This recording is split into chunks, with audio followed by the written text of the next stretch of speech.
Maybe it will work. Maybe it won't work. What's going to happen is we're going to record the most epic podcast ever, or so we think. We're going to talk through it, and then at the end, we're going to realize it didn't record a thing. And that's probably true. That's all right. We'll hang out, have a good time. I know. And Frank's going to sit there and bark. Yeah. That is true. Frank does like to bark. Yeah. That's your dog. Whoa. It's your dog. Well, he was supposed to be my dog, and then you kind of took the reins. No, I had nothing to do with that. I can't help it if every creature on earth likes me better than you. Well, I guess that's true. So, I don't know. Why don't you scoot over a little bit that way? This way? Right there would be good. Okay. So, we just got home from a comedy show. We've been going to see comics at Zanies. Zanies in Nashville? You know what's funny about that is that when I was growing up, like, Zanies was like a bad word. What? It's like my parents like hid from us when we were kids when they would go see comedy shows. And my dad always wore the traditional Zanies laugh my ass off, and it like, the little characters like erasing ass. Mm-hmm. And when I was a kid, I was like, oh, that must be something that's like I'm not allowed to see. And so now we've been going to like shows at Zanies like every weekend. Yeah. Did they feel guilty for having fun without you guys or something?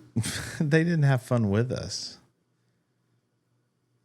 Yeah, but if like they didn't want to talk about it, It's possible. if it was hush hush, that makes me feel like maybe they felt guilty about it to some degree. Maybe. I don't know. Because they were spending money on themselves instead of their kids, which is fine. Adults need to do that. They need to have fun.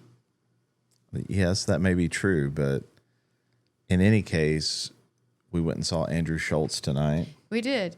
Andrew was awesome. Every comedic who preceded him was awesome. The host was awesome. Whoa. Every comedic? Every comic. Every comedian, maybe? Yeah, comedian. Yeah, that's the word. Yes. Sorry, 2 cocktails in, my words are not like perfect. Well, they were all good, and as it is every time we go, it's all usually pretty good. Yeah, it is. Yeah. It's fun, and, I kind of feel bad for saying this.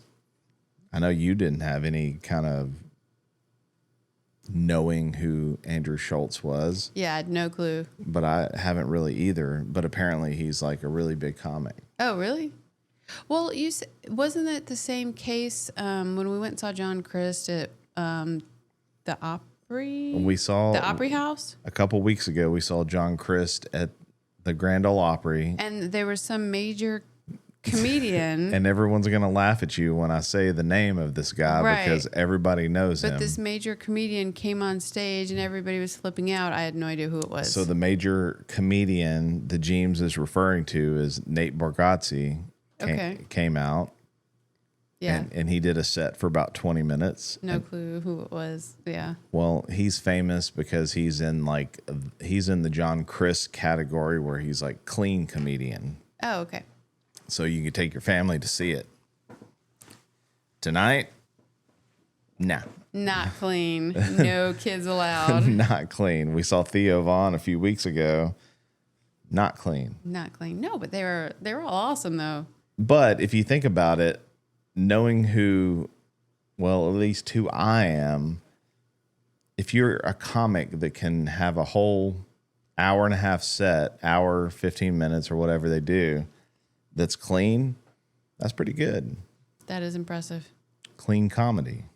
So, I mean, Andrew Schultz was not clean comedy, but he was hilarious. But he wasn't raunchy like a lot that we've seen before. We have seen that were pretty filthy. Yes. So anyway, Andrew Schultz, good job out there. That was fantastic. If you're watching. Mm-hmm. We wait around outside to try to get a picture, but he had another show, so he didn't come out. He didn't. It's funny because like we used to wait around when we were kids to meet the band after the show.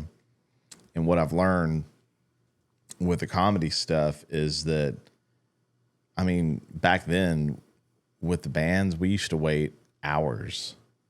Hours? Until they came out. Wow. Now it's like 10 minutes. Everybody's like cleared out and there's like maybe 10 people. We did that with Theo a few weeks ago and he came out and we got to get a picture with him. But like Andrew did not come out tonight. No, but he did have another show afterwards, so. That's true. So anyway, that was fun. We had a good time. Mm-hmm. So anyway, Jeems, you hadn't been on here in a while. No, I haven't. You just trying to remove yourself from this? Nah. You're enjoying your fully semi-retirement and don't want to have anything to do with the Fairview Social? Man, let me tell you, being fully semi-retired is like the best thing ever. I keep joking with my husband that I need to go to the Dixon County Walmart and get one of those pink princess shirts where it says I'm a princess, but it's in camouflage. Like, I feel like I can get that at the Dixon Walmart. If you did that, I would it's not. It's like a country princess, but I feel like I wouldn't hang out with you if you had that on. I'm going to get one. And it's nothing like I would ever normally wear, but like, I feel a little spoiled being full-on semi-retired. I love not working. It's fantastic. I mean, I still have like school. I got studies. I keep up with the house. Well, you need not get used to it because I'm going to need you to go to work here pretty soon. Yeah. Well, I painted a whole room the other day and rearranged 2 different rooms all by myself. And I don't know. I just love being home. Being flexible to go see the grandbabies whenever we want. We have 2 grandbabies now, by the way. 2. We got 2. We do have 2. But yeah, Mr. Hollis wants to put me to work here pretty soon because he decided to go and start a business. Whoa, let's back this thing up here for a second. Starting a business, I can manage that myself. Building onto the house and doubling our house payment, I cannot pay for by myself. Right. So I'm having to start a business and I need you to get your ass to work so that we can pay for it. Dang. Sometimes you're just asked to step up. Oh, no, I'm not even asking you. He's telling me. I'm telling you that you're going to need to step up on this one. Well, you already know I'll do anything for you, babe. I'll do anything for us. Well, all right. Well, if it means I got to fill vending machines 1 or 2 days a week for a couple hours, okay, I guess I can handle that. Well, speaking of vending machines, so I kind of talked about this a little bit with Zachary that we are starting a business and we're going to start a vending machine business. And some may say, why are you starting a vending machine business? Because you recognize a need? Well, I don't know that I would have a solution. I don't know that I would start a vending machine business if we didn't have the locations nailed down. Mm-hmm. Now, in my line of work, where we deal with 150 or more, less in some locations, a lot of foot traffic that would visit this vending machine daily, that's a good reason to start a vending machine business. Yeah. Now, if you had to go and try to find a place to put it and do all that kind of stuff, that's one thing. But this is like money left on the table. Yeah. And I don't like money left on the table. No, that's dumb. So, without further ado, you see this right here. This is Holliswood Vending. So we have Holliswood Studios that hosts the Fairview Social Podcast. We have a business called Holliswood LLC. A DBA in Holliswood LLC is Holliswood Vending. Hayden gets his acting stuff going, or he wants to put on shows. His production. Holliswood Productions. It'll all fall under this. So this is in the business what they call building a brand. Mm-hmm. So we're building the Holliswood brand here. So you're welcome. Maybe I can have in that brand where I teach ladies how to be full-life semi-retired and enjoy life. What do you do to teach them that? I don't know. Just have them come hang out with me for a day and we relax by the pool. Maybe. Well, Show them my new setup that is an office/hobby room. that is true. So we're about to build onto the house, and so there's a lot of when you build onto your house, there's a lot of you got to get the money in order, you got to get your builder in order, The plans, you got to get all those things, which we've been working on for several months. And so the things that kind of fall by the wayside is, what are we going to do with ourselves during this remodel? Because it's not like a remodel as in, only this area is affected. They're not just adding on, they're remodeling the interior as well. So basically the entire house is going to be in disarray for like 5 to 6 months, something like that. Yes. It's going to be about 5 months of what are we going to do with ourselves? What are we going to do with Jack? Mm-hmm. What are we going to do with the dogs? Yeah. And so now all that stuff's kind of like, I'm thinking about all that. Yeah, we haven't figured that out totally. I do know during the day I'll be here in Holliswood Studios working on my schoolwork or whatever. Yeah.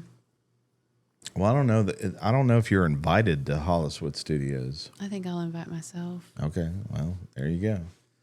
You'll invite yourself, and that's fine, but what do we do about everything else? Well, the dogs can be in here with me.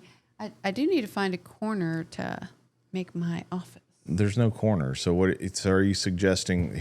I'll remove your recliner and your keg. So audience, I know that you can only see what you see on here, but what she is suggesting is one of two things that she's going to remove. She's either going to find a corner and remove my TV, which I watch daily, or she's going to remove my recliner and my kegerator that I use daily. What about that corner over there? You're not allowed to use that corner. Oh, thanks. Okay. Great. That's off limits over there. So, yeah. So we're going to have to figure all this out. Okay. There's a lot of things to figure out. Yeah. But the intention is with Holliswood Vending that we are purchasing 3 vending machines to start with and then build it from there. But we do want to build it. So if anybody has a workplace or a space where you feel like a vending machine would be a good fit, let us know. You don't want to go to the gas station. You don't want to go to Walmart. You want convenience. So holler at Holliswood Vending. I think that we're the only ones that go to Walmart because most normal people go to like Publix and spend more money than they should. Yeah, vending machine prices will be cheaper than Publix or gas stations, or about the same, I guess. But it's like you won't have to go anywhere. It'll be right there. Yeah. And they're AI vending machines. So they're not like your traditional vending machines where you put your cash in or you put your card in and then you push A1. And you get one item, and then you have to do that again if you want a second item. That's true. You have to do it over and over. Those are traditional. We are getting AI vending machines where you scan your card, you do your Apple Pay or your Google Pay or whatever, opens the door, you just grab out whatever you want. And the more you grab, the better. The more you grab, the better. Yeah. And so there's like cameras and AI, and so it figures out what you're grabbing and it charges you accordingly. But all the prices are on the little digital reader. So, yeah. And interestingly enough, they say that stuff is 99.9% accurate. Yeah. And it's one transaction versus you trying to do 2 or 3 transactions to get 2 or 3 items. So it's just a lot easier to shop that way. Yeah, I know. So we don't have to just put like chips and monster drinks that everybody's going to drink. We could put in we can customize it. If you have like a gym and you want healthy snacks, we can put healthy things in there. It's basically a refrigerator. Yeah, it's basically an AI refrigerator. Yeah, so anything that you want in there, it can go in there. Every location can be customized as far as snacks and drinks. So the idea with this is that Jeems is going to go out and stock these machines. It's a good part-time gig, which Jet's Pat,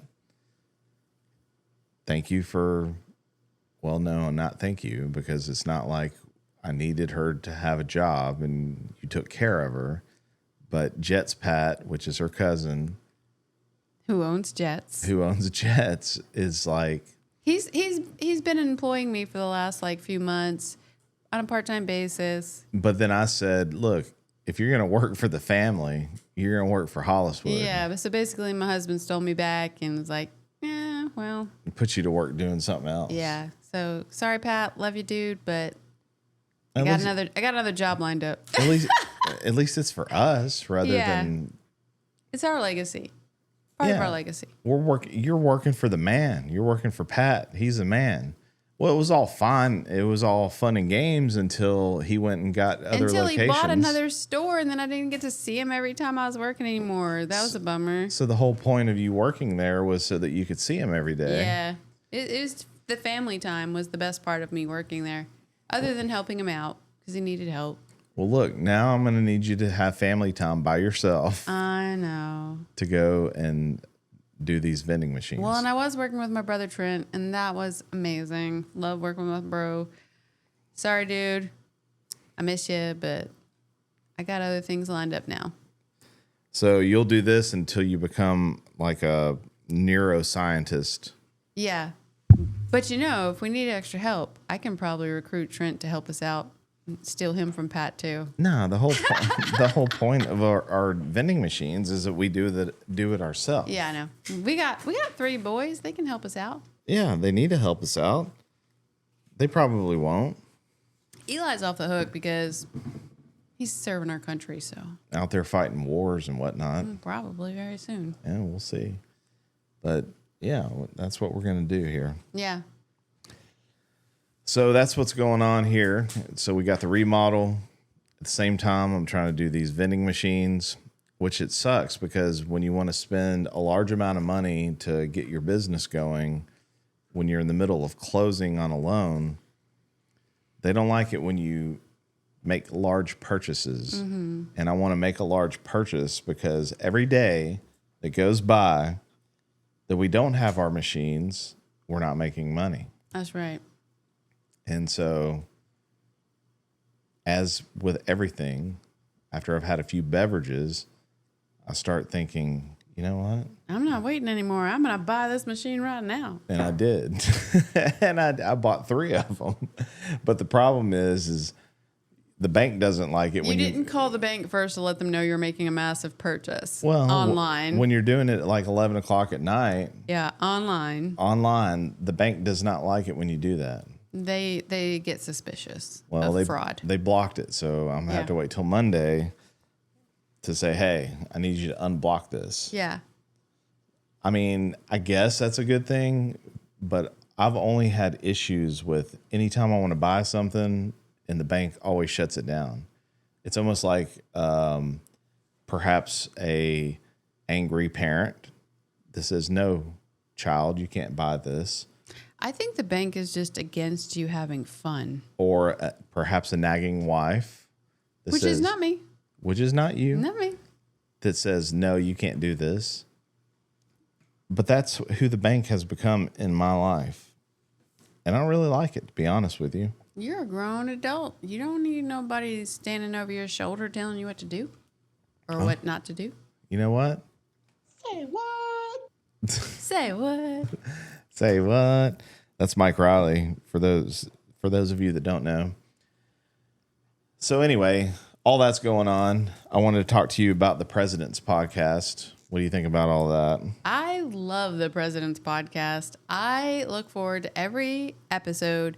And actually, on this last one that he just released on Wednesday, I asked him, like, on Monday, I was like, can you send me early link so I can listen to it a day before everybody else because I was that excited about it. And I didn't you know want to what? wait till Wednesday. I did. And he sent it to me. I gave you the early link, which I don't like doing. But it was a great episode, and I'm your wife. I think if anybody gets a sneak peek, it should be me.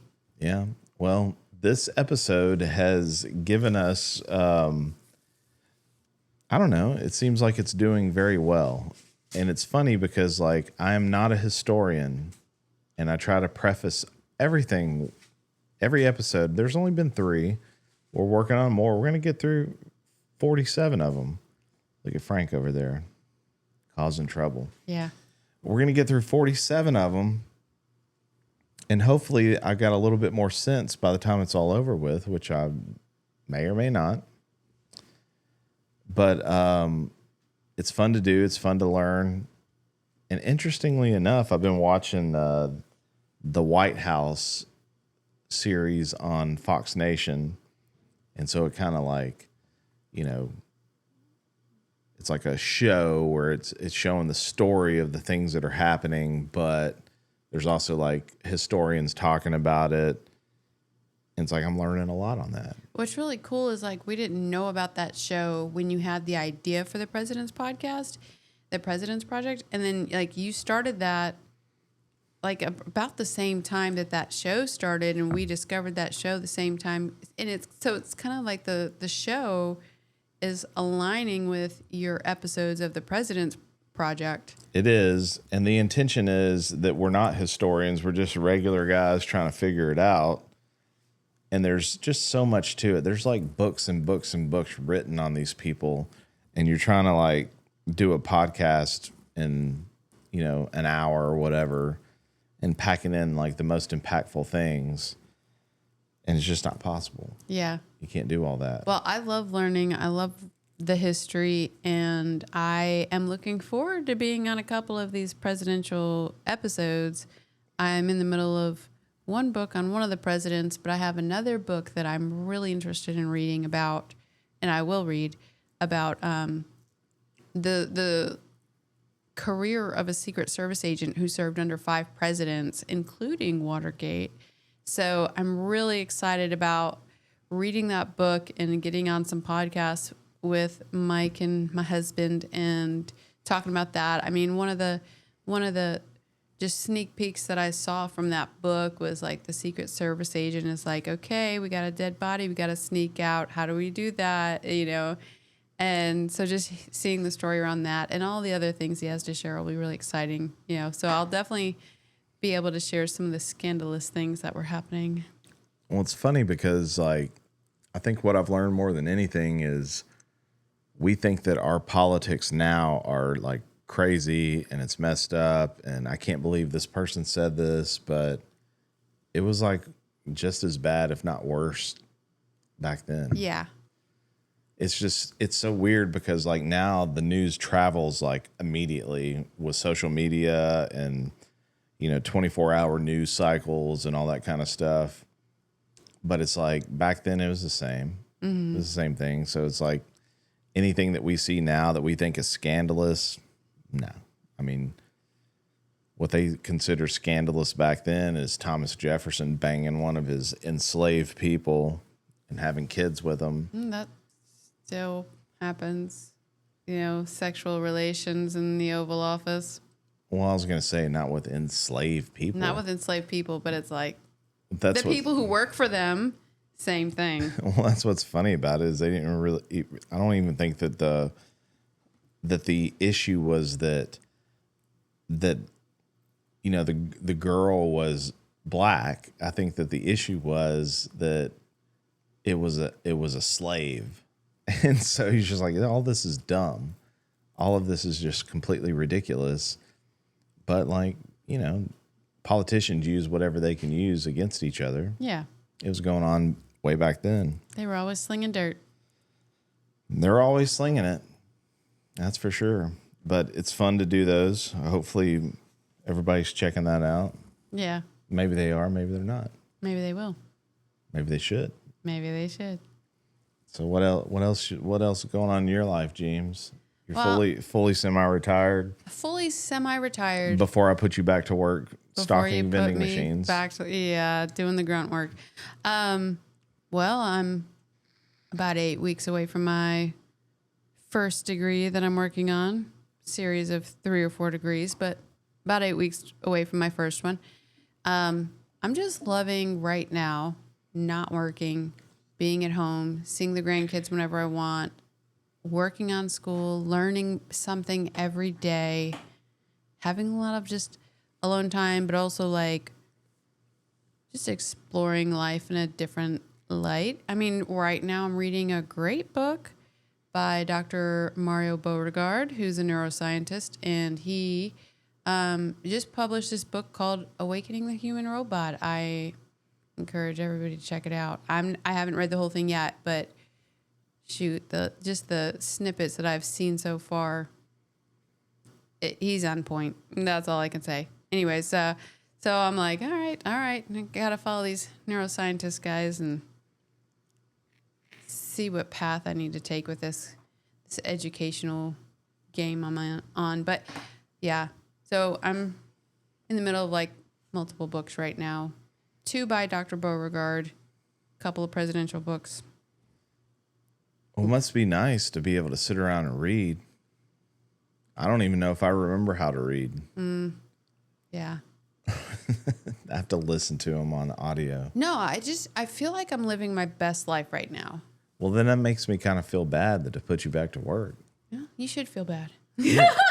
But but me going to work for our family business is part of the best life. It's like building things that we couldn't build when we were younger because we were too broke and dealing with raising kids. I feel like we're now, and this is just a picture of midlife. Some people go through a midlife crisis. I feel like I'm going through a midlife awakening. Yeah. And I've been very curious about this, and I've been wanting to talk about this on the podcast because I'm really curious what the audience feels like, those who are in the 40 to 60 range or even beyond. Have you gone through a midlife crisis? Or was your midlife something different? Because I feel like mine is more of an awakening. I feel like I'm more me now than I have been my entire adult life because I've been, in this world of raising kids where it's all about them. It's not about me. And then like in ministry where it was like never about me. And I just feel like I'm finally getting able to like pay attention to myself. And it's like, hey, I want to wear something crazy today. I'm going to wear something crazy today. And hey, what am I doing with my life? What do I really want to do with my life? Not just what have I done because I've needed to. So it's like I'm in a complete career change.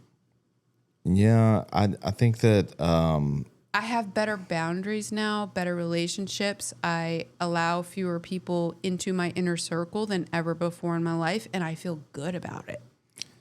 I think that the typical midlife crisis that you see like on TV is, well, I mean, I know my parents, for example, my mom was like, oh, I don't want to be in this relationship anymore. It's always centered around like relationships, or I'm going to go get a new car. Mm-hmm. Or I'm going to go do this thing. Try to feel young again.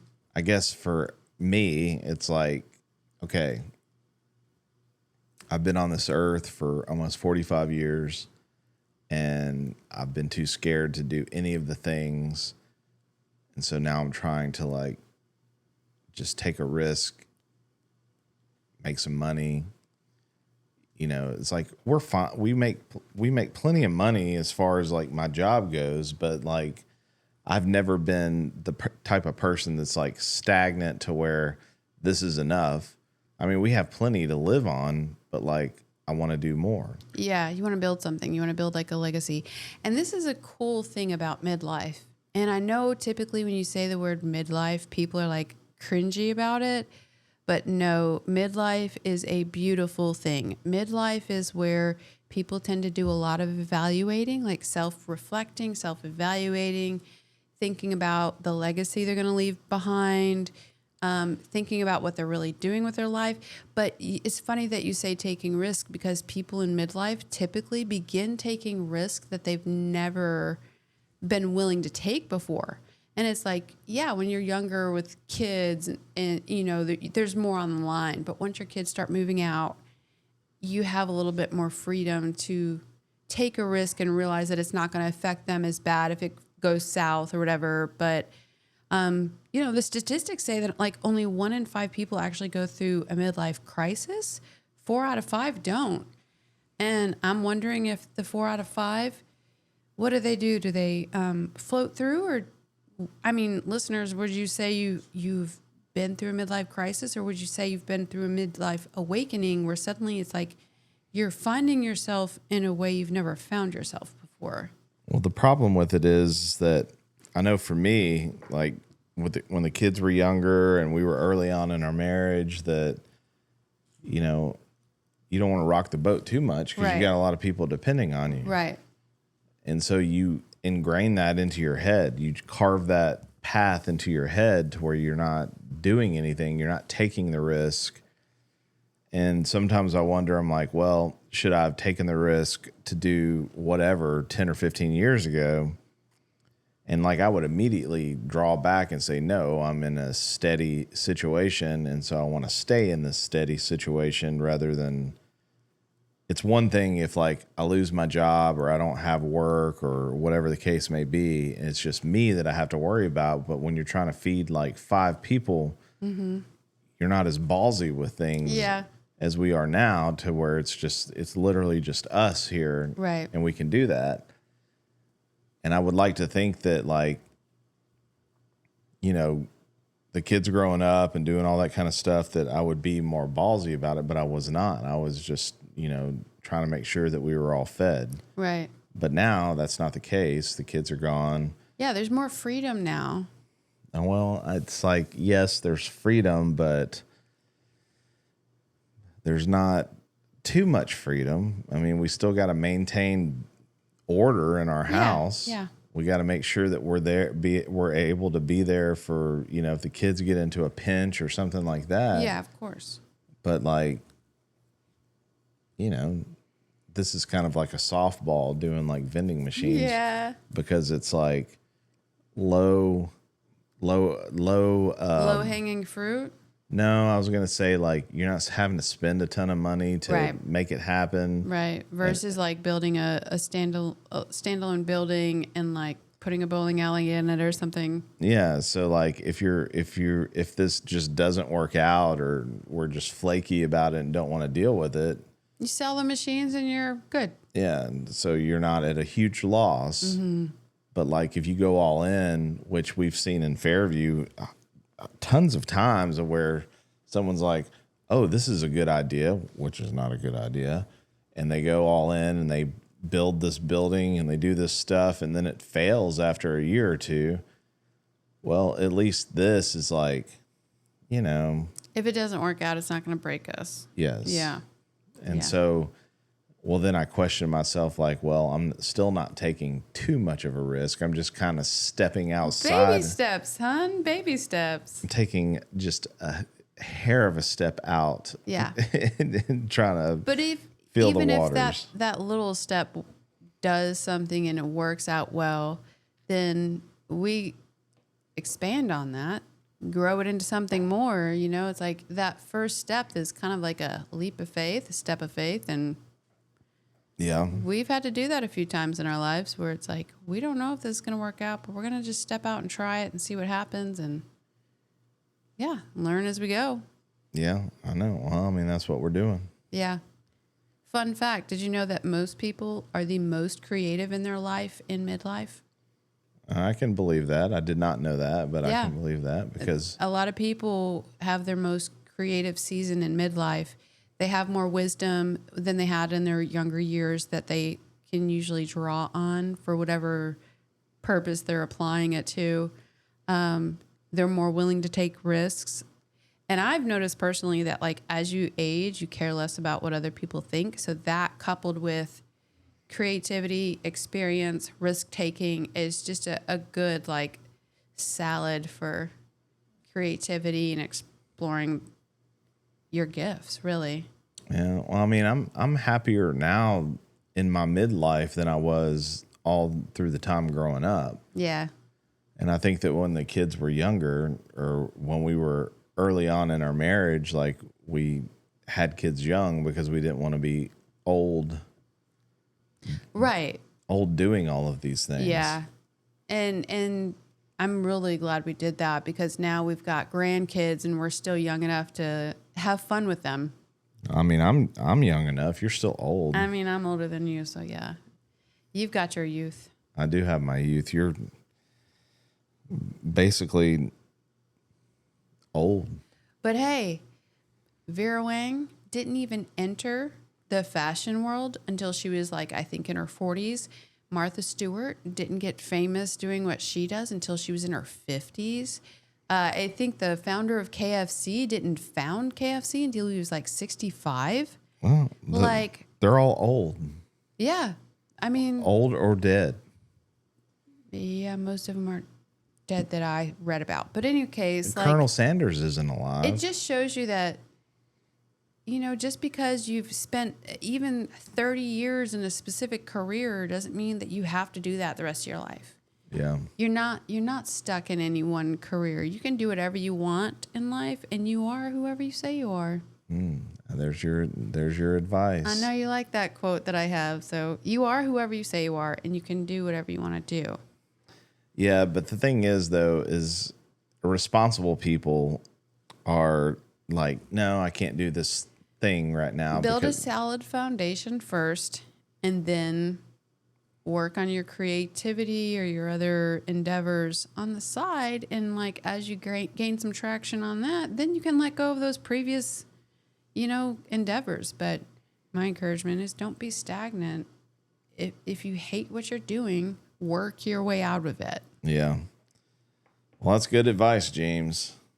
Hey, thanks. We're trying to work our way out of the thing for me is like, it's like, I've talked about this on other shows before, where just working to build this thing, working hard and getting results and making a difference, but it's not for us. It's for somebody else. Yeah. And it's like, when you do great at your job, that's great, but somebody else is profiting. yeah, well, I mean, you're getting paid the same amount of money doing the great thing that you're doing. Yeah. And you have highs and lows at your job, and especially when you're in a business, the goal is to build the business, to make it bigger, make it better, make more money. And it's like, all that's great, but it's not for us. If it's not your business, you're not profiting at all by wearing yourself out. I mean, I spent 8 years in ministry. I spent 8 years in ministry wearing myself out mentally and physically for other people.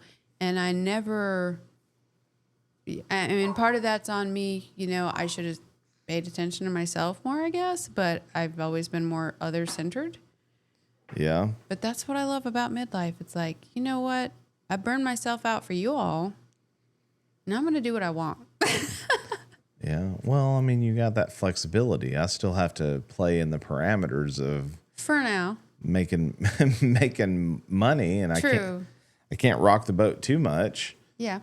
But even with this new endeavor that we're about to do, the intention is not to do this and quit my job. Right. The intention is to more set up retirement, set up a future, set up like, just something that we can leave to the kids even. And so, I don't know, maybe it'll work out, maybe it won't.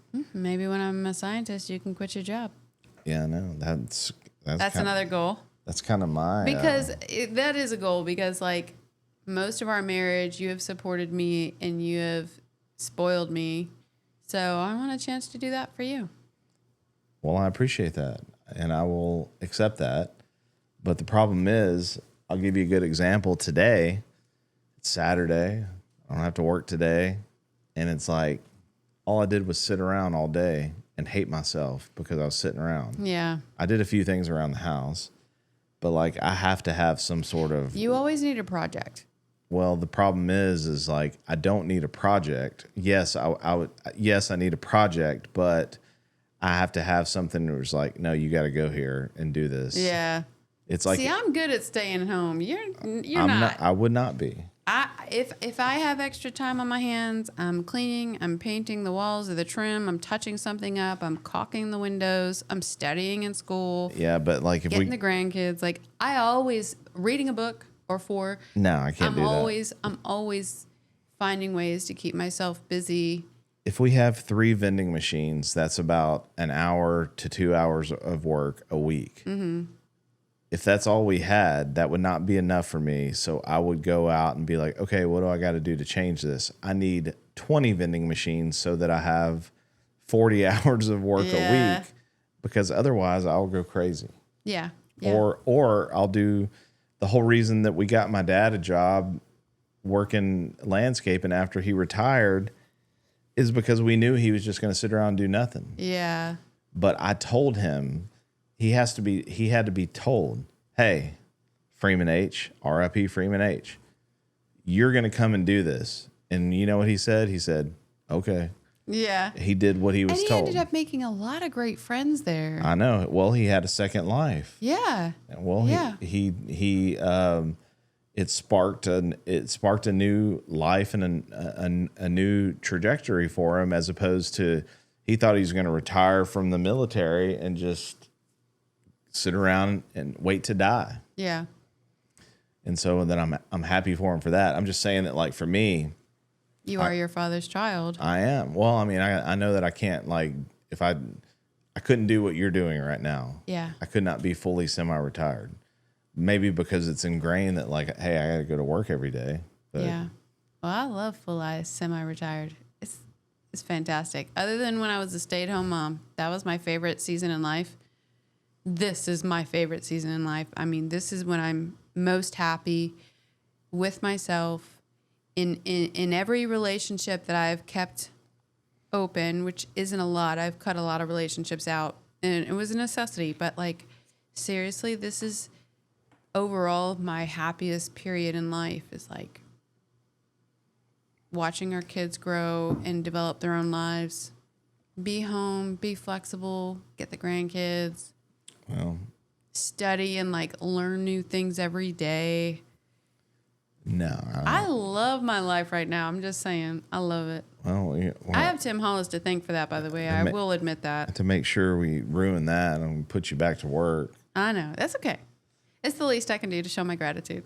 I can fill your vending machines. Hey, there are vending machines. Yeah, you're right. They are ours. But whatever, maybe they'll be the kids one day. Maybe it won't work out. I don't know. But I know that this seems like low-hanging fruit as opposed to, sure, opening a bar or starting something like that. Competing with the other 4 nail salons in the area or the other $10 Generals in the area. That's true. Yeah. But the thing is like, everybody always wants to eat. Everybody always wants a snack. Everybody always wants to drink. Everybody always wants to drink. Everybody always wants a Monster energy drink or a Celsius or a Red Bull. I mean, that's the difference in this business and others that you could start. Yeah. It's like you're bringing the gas station to them instead of them going to the gas station. Yeah. So that's why we're doing that. But hey, I don't know. We'll see. We'll see. Y'all stay tuned. We'll let you know how it goes. We'll stay tuned. And check out these presidential project podcasts because they're fantastic. All right, Jeems, we got a lot of cool shows coming up. You'll probably be a part of it. Maybe you will, maybe you won't. I don't know. I guess we'll have to see. We will. So, all right. See ya. See you. Goodbye. Goodbye now. Did it record?